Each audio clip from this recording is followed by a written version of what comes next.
කුම්භ ලග්නේ ඔබට ආයුබෝවන් සුබ දවසක් ප්‍රාර්ථනා කරනවා ඔබට. ඉතින් අපි මුලින්ම ප්‍රාර්ථනා කරනවා ජීවිතයේ බලාපොරොත්තු ඔබගේ සුබදායි සියලු කටයුතු සර්වපකාරීව සාර්ථක වෙන්න කියලා මුලින්ම ප්‍රාර්ථනා කරන්න කැමතියි. ඉතින් අපි සූදානම් වන්නේ විශේෂ ග්‍රහ මාරුව ගැන කතා කරන්න. මේ 2026 පෙබරවාරි මාසයේ 23 වෙනිදා ග්‍රහලෝකයේ සම්පති හිතුවක්කාරය දඩබ්බරය එමනත සම්පතිය කුජ අඟහරු ශනිගේ බවනට දුකට අයත් රාශි අධිපති එමනත ලග්නාධිපති කුම්භ සහ මකර කියන දෙකට අයත් මේ සෙනසුරුගේ ඉඩමට එහෙම නැත්නම් බවනට තමන්ගේ රාශියට ඔබ කුම්භ ලග්නයේ නිසා ඔබගේ 3 සහ 10 අධිපති මේෂ සහ වෘශ්චික කියන අධිපති අඟහරු මේ ලග්නයට පැමිණෙනවා. 12 සහ 1 කියන භාව දෙකේම අධිපති සෙනසුරු මකර කුම්භ කියන. මෙන්න මේ සෙනසුරුගේ අයත් රාශියට එනකොට ඔබගේ ලග්නාධිපති වෙන්නේ සෙනසුරු.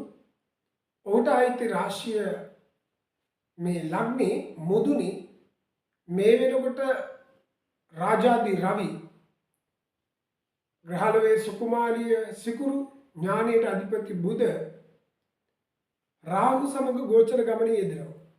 අන්නේ ගෝචර ගමනේ යෙදින තැනට තමයි මේ අඟහරුවේවත් සම්පති පැමිණෙන්නේ. මේ පැමිණීම ග්‍රහයන් 5 දෙනෙකු ලග්නේ මුදුනේ ගමන් කිරීම ඔබට විශාල බලපෑමක් ඇති කරනවා. කෙබඳු බලපෑමද කියන එක අපි විමසා බලන්න සූදානම්. ඊට කලින් බොහොම ආදරයෙන් මතක් කරන ආදරණීය ඔබට මහත්මින් හිතවතුන්ට සහෝදර ඔබට ඇස්ට්‍රොලොජි සුජිත් නිශාන්ත මේ සබ්ස්ක්‍රයිබ් කරලා අපිත් එක්ක එකතු වෙන්න ලග්න පලාපල සම්බන්ධයෙන් ඔබට කොහොමද වෙන්නේ කියන එක විමසා බලන්න. රටේ තොටේ විස්තරත් ඔබ වෙන්නේ ගියෝ. එහෙමනම් ඒ විස්තර මතක් කරමින් අපි යමු මේ ග්‍රහ වෙනස්කම ගැන කතා කරන්න. කුම්භ ලග්නේ ඔබගේ ලග්නේ රාජාදී රවි ඥානයට අධිපති බුධ සහ සිකුරු රාහු සමග ගෝචර ගමනේ යෙදෙනවා. ලග්නේ මුදුනේ එකේ ආන්‍ය කුම්භ රාශියට කුජ 23 වෙනිදා උදේ 11:50ට පැමිණෙනවා. ලග්නෙන් දෙවන්නේ සෙනසුරු මේ වෙලාවේ ඔබගේ ලග්නාධිපති දෙවැන්නේ ගමන් කරමින් තියෙනවා. ඔබ දන්නවා ලග්නේ රාශියක් ගමන් කරමින් තියෙනවා. ගුරු විද්‍යා ස්ථානයේ 5 වෙනි ගමන් කරනවා වගේම කේතු ඔබගේ 7 වෙනි ගමන් කරන්නේ. මෙන්න මේ ගමන් කරනකොට ග්‍රහයන්ගේ සියලුම උච්ච නීච භාවය මිත්‍ර සතුරු භාවය ඔවුන් එක් එක් ග්‍රහයන් දකින දෘෂ්ටි වශයෙන් දකින විදිය සහ ගමන් කරන නැකත මේ සියල්ල සංක්ෂිප්තය මේ සියලු සංක්ෂිප්තයන් කෙටි කරලා ඔබට වෙන්නේ කුමක්ද කියන එක අපි බලමු. මේ වෙලාවේ ඔබ දන්නවා විතක නොසන්සුන් විතක කඩිසර විතක ටිකක් දැඩිවදදාරි විතක මිතුරු සීලේ විනෝදකාමී කමක් ඇති කරන බහුවිධ ලක්ෂණ වලින් සමන්විත බව මතක තබා ගන්න ඕනේ මේ කාල සීමාවේ. එම නිසා ඔබ විතක නුරුස්සන තරහ යන ගති පැවතුනට තවත් වෙලාවක මෙන්න මේ කියන සොඳුරු විනෝද බර විදිහට තවත් වෙලාවක කඩිසර ඉක්මන්කාරී ගති පැවතුන නිසා ඔබගේ ක්‍රියාකාරකම් වල චලනවල වෙනස්කම් තියෙන පුළුවන්. නුරුස්සන තරහ යන ගති පැවතුන නිසා තමන් ළඟ ඉන්න අය සමග නිතර මත ගැටුම් ඇති වෙන්න පුළුවන් බව මතක තබා ගන්න ඕන. විවාහය සහ ආදරයේ තමන් ළඟ ඉන්න අය සමග මත ගැටුම් ඇති වේවි. සමගියට බාධාවල් ඇති වෙන නිසා කල්පනාකාරීව ඒ ගැන කටයුතු කරොත් හොඳයි. රැකියාවේ ටිකක් මහන්සිය තරමට තම ප්‍රතිඵල ලැබෙන්නේ. ඒ නිසා ටිකක් වෙහෙස වෙලා වැඩ කරන්න වේවි, ඇවිදින්න වේවි, මහන්සි වෙලා වැඩ කරන්න වේවි. ඒ නිසා ඔබට ටිකක් චිත්ත පීඩා, කනස්සල්ල, වෙහෙස බව, තෙහිට්ටු බව ඇති කරන්න පුළුවන්. ඒක ධෛර්යවන්තව කටයුතු කරන මේක දිගු කාලීනව නෙමෙයි ටිකක් తాවකාලික ග්‍රහ තත්ත්වයේ ස්වභාවයක්. ඒ නිසා මේ ගැන අවබෝධයක් ඔළුවේ ඔබට මුලින්ම තිබිය යුතුයි. විවාහ අපේක්ෂිත අයට නම් ටිකක් දුර බැහැර වෙනවා, ඈත් වෙනවා, ටිකක් පීඩාකාරී දේවල් ඇති වෙනවා. ඒ නිසා කල්පනාකාරී වෙන්න ඕනේ. ව්‍යාපාරයේ සහ රැකියාවේ කරන අයට මහන්සියට ප්‍රතිඵල අවතත්වයක්, අඩු තත්ත්වයක් ඇති කරන්න පුළුවන්. తాවකාලිකව ඒ ගැන අධෛර්යවන්ත වෙන්නේ නැතුව ඔබ ඔබගේ කාර්යය දිගටම කරගෙන යන්න. ඒ නිසා ආදායම් තත්ත්වයේ තරමක පීඩාකාරී, ළඟ ඉන්න සමග මතගැටුම් ඇති වෙන්න පුළුවන්. සතුටු පීඩා, නිന്ദා, අපහාස, වාද විවාද වලට පැටලෙන්න පුළුවන් ළඟ ඉන්න අය සමග.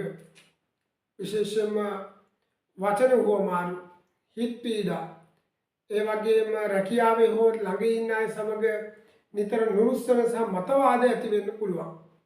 හිතට නොසතුටු ගති පරිවර ඇති වෙන්න පුළුවන්. ඒ නිසා කල්පනාකාරී වෙන්න. මේ ඉන්න අතර අතම අවස්ථාව අර කිව්ව විදිහට විනෝදයෙන් සතුටින් ඉන්න, ආදරණීය හැඟුම් බැවුම් පහළ වෙන්න, තමන්ගේ ළඟ ඉන්න අය හෝ තමන්ගේ ආදරවන්තය හෝ ආදරවන්තය සමග ආදරේ වෙනදට වඩා ඕනකමක්, හිතන ගතියක්, මතක් වෙන ගතියක් සහ ආදරණීය හැඟුම් ඇති වෙන කාලයක්. මේ කාලේ අනවශ්‍ය අය හිතට ලං වෙලා ප්‍රශ්න ඇති කරන, හිත රිද්දන, පීඩාවට පත් කරන, හිතේ වේදනාව ඇති කරන, ඒ වගේම වංචාකරුවන් අනවශ්‍ය අය ඇතුල් වෙලා ජීවිතේ පාඩු අලාභ සිද්ධ කරන්න පුළුවන්. කල්පනාකාරී වන්න. හුදකලාව ටිකක් දැනෙන්න පුළුවන් සමහර අයට. උපත්ති කේන්දරයේ තියෙන ස්වභාවය අනුව මේ තියෙන යම් යම් වෙනස්කම් සිද්ධ වෙයි. ඒ නිසා ගැන කල්පනාකාරී වන්න. සෞඛ්‍ය තත්ත්වය ගත්තාම ආමාශය, මූත්‍රාශය, හන්දිපත්, ඇඟිලි හිරි වැටීම්, වකුගඩු රෝග තියෙන අය, බඩ පුරවා දැමීම, ගැස්ට්‍රයිටිස් රෝග තියෙන අය, අධික උෂ්ණ ශරීර, පණු දාන, කුෂ්ඨ දාන, බිබිලි වගේ ගෙඩි දාන අය, ඒ වගේම මූත්‍රා අඩස්සි, මූත්‍රා දැවිලි, ඇස් දැවිලි, ඒ වගේම හෘද රෝග, පපුව, ස්නායු නහර සහ ගුප්ත රෝග, හීනෙන් බය වෙන අය, අමනුෂ්‍ය දෝෂ තියෙන අය, කොයි දෙයකටත් ඉක්මනින් හිත කඩා වැටෙන අය, මේ අය මානසික රෝගී අය, ආතතිය තියෙන අය කල්පනාකාරී වෙන්න ඕනේ. මේ සියල්ලම එක්කෙනෙකුට හැදෙනව නෙමෙයි. උප්පත්ති කේන්දරයේ දුර්වලකම් ඇටියට මේකේ අඩුපාඩු ඇති නැති වෙන්න පුළුවන්. ඒ නිසා මේ ගැන කල්පනාකාරී වන්න. වැඩි යම්කිසි පීඩාකාරී තත්ත්වයේ වැඩි ඉන්න තමන්ගේ දෛවඥයාට කියලා හඳහන බලා ගැනීම වඩා වටිනවා.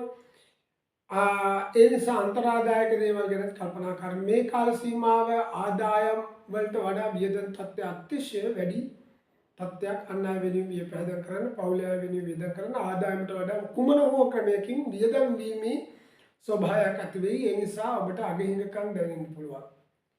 ඒ නිසා කලබලකාරීත්වයේ මුදල් කල්පනාකාරී වන්න. ඒ වගේම ණයට ගැනීම, ණයට දීම, යම් යම් හවුල් ව්‍යාපාර කටයුතු කරන්න මේ කාලේ තරම් සුදුසු නෑ. මුදල් ආයෝජන, හවුල් ව්‍යාපාරයේ ඇග්‍රීමන්ට් ගැසීම, ඉඩම් කඩම් ගැනීම හෝ වෙනත් කවර හේතුවක් මත හෝ කරනවා නම් අත්‍යවශ්‍යමයි නම් මේ කාලේ කරන්න. හොඳට සොයා බලා, හොඳ විශ්වාසනීයව ජීවිත අත්දැකීමින් වැඩ කරන්න. ටිකක් කල්පනාකාරීව වැඩ කටයුතු කරොත් හොඳයි. උද්වේගකාරීත් වේගවත් සිතුවිලි පහළ කරන කාලයක්. එනිසා ඉක්මනින් ප්‍රතිචාර දක්වමින්, ඉක්මනින් තරහ යන නුරුස්සන ගති පැවතුම් ඔබට ඇති පාලනය කරගන්න. නරක කාලයේ බලවත් වෙන බවක් පේනවා. ඒ වගේම හොඳ කාලයේ බලවත් කරගන්න ඊට වඩා. එතකොට නරක කාලයේ බොහොම ඇකිලිලා පහත වෙවි යනවා.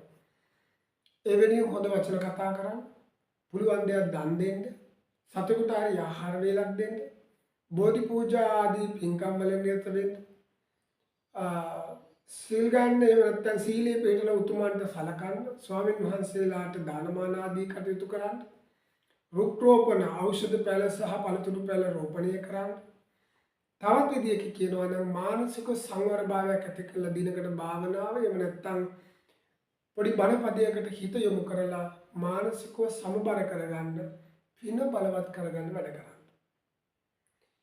එමනම් ඔබ කොහේ හරි සතුටින් සැනසීමෙන් ඉන්නවා නම් ඒ මා බලාපොරොත්තු වෙන අපේක්ෂාවයි. ඔබට ජීවිතේ නැවත ග්‍රහ මාරුවකින් හම්බ වෙන තුරු ඉල්ලෙන්න.